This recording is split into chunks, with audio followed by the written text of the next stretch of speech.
ስግጥ ፍምስ የሚለው አይዲያ ወይም ደግሞ ስም በጣም ብዙ ሰዎች እየተስማሙበት ነው ያለው። በጣም ብዙ ሰዎች ደግሞ አይስማሙበትም። በጣም ኃይለኛ ደጋፊ ያለ ከዚህ ሐሳብ ጋር የማይስማማ ደግሞ በጣም ብዙ ሰው አለ። እና እኔ አሁን የቪዲዮ እየሰራሁት ያለው አንደኛ ነገር ለምትደግፉት የሐሳብ ወዳችኋለሁ፣ የሁላችንም ሐሳብ ነው። ለማትደግፉት ሰዎች ደግሞ መጀመሪያ በምን ማስረዳት ፈልጋለሁ መሰላችሁ? እድል እንድትሰጡኝ እንድትረዱኝ እፈልጋለሁ። ለምን ስግጥ ፍምስ እንዳልኩኝ ባይገርማችሁ እኔ ከካናዳ ስመጣ በብዙ ችግር አልፌ ነው የመጣሁት። የዲያስፖራ ህይወት በጣም ሙድ ይዞብኝ ተጫውቶብኝ ነው የመጣሁት። በጣም አይናፋር ነበርኩኝ። ዝቅተኝነት፣ የበታችነት የሚሰማኝ ሰው አስደሳች ነበርኩኝ። ትልቅ ደረጃ መድረስ አላምንም ነበረ የዛኔ ማለት ነው። ወደ ኢትዮጵያ ስመጣ እንግዲህ ከህቴ ጋር ነው ያረፍኩት which is ምንጣፏ ላይ ማለት ነው። እሷ አልጋዬ ልስጥህ እባክህ እያለችኝ ግን ምንጣፏ ላይ ነው ያረፍኩት።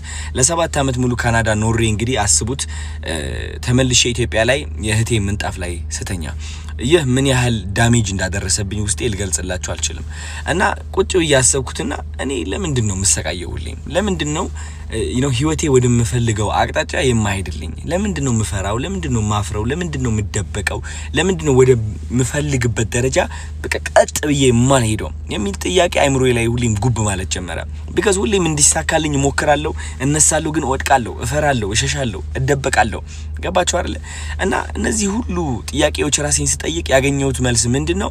አንደኛ ውስጤ ላይ የተቀበረ የበታችነት ስሜት እንዳለ ነው። ውስጤ ላይ የተቀበረ እሺ ባይነት አለ።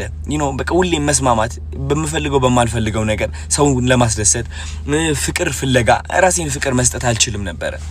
ገባችሁ? ከዛ ደግሞ ምንድነው ፈሪ ነበርኩኝ። የምፈራው ደግሞ ማለት ነው ማንን ነው? የሰው አይን ነው which is እኔ ለራሴ ስቆም ሰው ካየኝ ቢነቅፉኝስ፣ ቢተርቡኝስ፣ አትችልም ቢሉኝስ፣ ያ ውስጤ ላይ የተቀበረው በራስ አለመተማመን ቢያዩብኝስ የሚል ፍርሃትም ነበረ።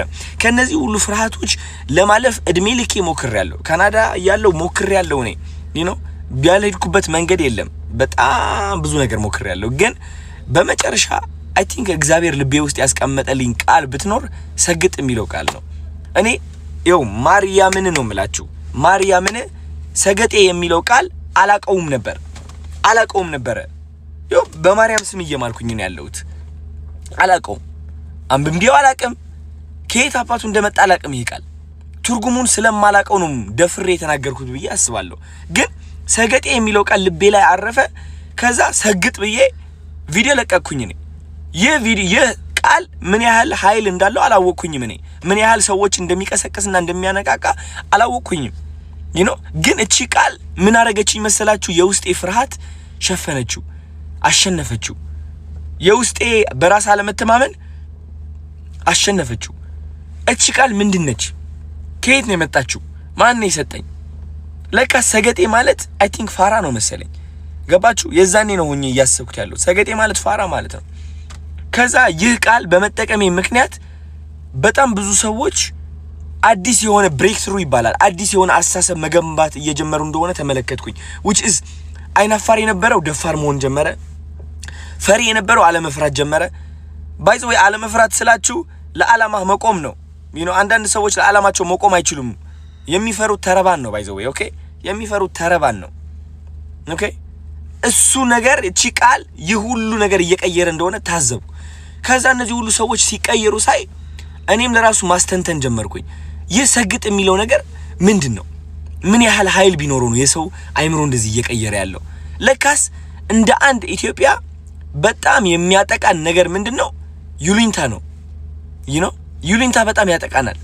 ጎረቤቴ ምን ይለኛል የሚለው አስተሳሰብ በጣም ያጠቃናል። እድሜ ልካችን ሰነፍ እንደሆን ከተነገርን ወይም ደግሞ አይናፋር እኮ ነው ልጄ እንትን እኮ ነው እየተባልን አድገን እዚህ ደረጃ ደርሰን ያ ማንነት ተቀርጾ ያድጋል። አይናፋር ነኝ እኔ በራሴ አልተማመንም ያን ያህል ቆንጆ አይደለም የሚለው ማንነት ተቀርጾ ያድግና እዚህ እድሜ ላይ ስንደርስ ተደምድሞ እውነታችን ሆኖ እናገኘዋለን። አንፈልገውም እኮ ገባችሁ? ከዚህ ማንነት የምንወጣበት መንገድ ምንድነው? መሰገጥ ነው። በመሰገጥ ነው፣ በመስራት ነው። መሰገጥ ስላችሁ እያወቀው እያለ እድሜ ልክህ እኮ ፈሪ እንደሆንክ ታውቀዋለህ። እድሜ ልክህ አይናፋር እንደሆንክ ታውቀዋለህ። እድሜ ልክህ ቆንጆ አይደለሁኝም ብለህ አስበህ የኖርክ ሰው እንደሆንክ ታውቀዋለህ እኮ። ግን ለነዚህ መጥፎ ሐሳቦች ትሰግጥባቸዋለህ። በቃ አትሰማቸውም ነው በቃ ገባችሁ? አትሰማቸውም በቃ ድድብ ትልባቸዋለህ። which is ወደ ሁለተኛ ቃላት ልመጣ ነው። በጣም ብዙ ሰው ያናደደው ብዬ ማስበው ለምንድነው ህዝቡን ደድብ የምትለው? ደድብ ወይ ህዝብ ምንድነው የሚያደርገው? ደድብ ያልኩት እኔ ዝም ብላችሁ የጅል ስራ ስሩ እያልኩኝ አይደለም። የምትደድበው በነዛ መጥፎ ድምጾች ነው። መደደብ ማለት አለመስማት አይደለ? ደደብ ማለት ተቆርኩሞ ተነግሮ ማይሰማ አይደለ እንዴ? አዎ እነዛ ሐሳቦች ናቸው እኛ እየኮረኮሙ ወደ ማንፈልገው ህይወት የሚመሩን፣ ወደ እፍረት፣ ወደ ቁጭት፣ ወደ ስቃይ፣ ወደ ብቸኝነት፣ ወደ የበታችነት ስሜት የሚመሩን እነዛ መጥፎ ሐሳቦች ናቸው። ከነዛ መጥፎ ሐሳቦች የምንወጣው ደግሞ ከደደብንባቸው ነው። አልሰማህም ካልናቸው ነው። ቆንጆ አይደለህም ይላል። ኖ ቆንጆ ነኝ። አይናፋር ነኝ ይላል። ኖ አይደለሁም እኔ ደፋር ነኝ። ከሰው በታች ነኝ ይላል አይምሮ ማለት ነው። ኖ እኔ ከሰው በታች አይደለሁም። ከማንም ከኔ አይበልጥም። እኔ ደግሞ ከማንም ሰው አልበልጥም። ሁላችንም እኩል ነን፣ ግን እኔ አንደኛ ነኝ። አየህ እንደዚህ አይነት ድፍረት ከራስህ ጋር ለማምጣት እነዛ ድምጾች መክዳትና አለመስማትን ያስፈልጋል። እኔ የተጠቀምኩበት ቃላቶች ደግሞ እነዚህ ድድብ የሚለው ስግጥ የሚለው ቃላቶች በጣም ኃይለኛ የሆኑ ቃላቶች ከመሆናቸው የተነሳ ሰርጸው ይገባሉ። የሰው አይምሮ ሰብረው ይገባሉ። እነዛ መጥፎ ሐሳቦችን በኃይለኛው ነው የሚሰብሩት። ለምን ይመስላችኋል ቲክቶከር የበዛው በዚህ ጊዜ? it's because እነዛ መጥፎ ሐሳቦች እስካሁን እያሰሩት ነበረ። አሁን ግን ከነዛ ሐሳቦች መውጣት ችሏል። አብዛኛው ሰው በራሱ መተማመን ችሏል። ለመጀመሪያ ጊዜ ራሱን ማፍቀር ችሏል። እና እንደዚህ አይነት ነገር ነው መፍጠር የቻልኩት እኔ። ስለዚህ ከዚህ ሐሳብ ጋር የማትስማሙበት መንገድ እኔ ሊታየኝ አልቻለም።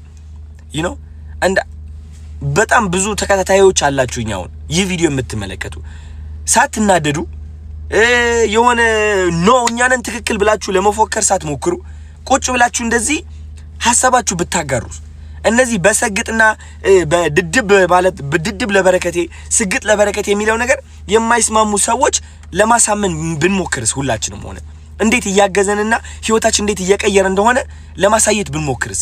እስኪ ቪዲዮ ልቀቁ ጋይስ። በእኔ ሐሳብ የምትስማሙ ከሆነ ቪዲዮ ልቀቁና አወንታዊ በሆነ መንገድ ለማስረዳት እንሞክር። እንዴት እነዚህ ቃላቶች ፍቅር እየገነቡ እንደሆነ ኮንፊደንስ እየገነቡ እንደሆነ እስኪ እናስረዳ። ወይስ እኔ ብቻዬን ተሳስቻለሁ እንዴ? ገባችሁ? አብረን እስኪ እናስተምርና እናሳይ። ስፔሻሊ የተማራችሁ ሰዎች፣ ዶክተር የሆናችሁ ሳይንቲስቶች፣ ትልቅ ደረጃ ያላችሁ ማለት ነው። እውነቴን ነው የምላችሁ። በዚህ ሐሳብ የምትስማሙ ከሆነ እባካችሁ ወደፊት ውጡና ተናገሩ። የማትስማሙበት ከሆነ ሁላችሁም ደግሞ ከዚህ ሁሉም በማስረዳት በኋላ ካልተስማማችሁበት መናገርም ትችላላችሁ እንደዛው። እኔ እውነቴን ነው የምላችሁ ቁጭ ብዬ የመመልከት አቅሙ አለኝ። የሆነ ነገር ትክክል ካልሆነ ይቅርታ የምል ሰው ነኝ። ትክክል ካልሆነ ማለት ነው። ገባችሁ አይደለ? ስለዚህ እባካችሁ ኮሜንት ብቻ ሳይሆን ቪዲዮም ልቀቁና ሐሳባችሁ ግለጹ። ስግጥ የሚለው ቃል ድድብ የሚለው ቃል ለበረከቴ ማለት ነው ህይወታችሁ በምን መንገድ ነው የቀየረው? ቁጭ ብላችሁ ቪዲዮ ሰርታችሁ እንድትለቁልኝ ይፈልጋለሁ ጋይስ። እናስረዳ እንዴት እየተቀየርን እንደሆነ፣ እንዴት ወጣቱ እየተቀየረ እንደሆነ። የበለጠ ነገር እየተፈጠረ ነው ያለው። ፍቅር ነው እየተፈጠረ ያለው። እኔ ደግሞ ልንገራችሁ ከፍቅር ውጪ ምንም አልፈልግም። እኔ ፍቅር ነው የምፈልገው። ዳስት እኔ በጣም ሰላም የምወድ ሰው ነኝ። በጣም እኔ ልንገራችሁ እኔ ከምን ጋር ነው ፍቅር የያዘኝ? ከተፈጥሮ ጋር ፍቅር ይዞኛል። ከእግዚአብሔር ጋር ፍቅር ይዞኛል።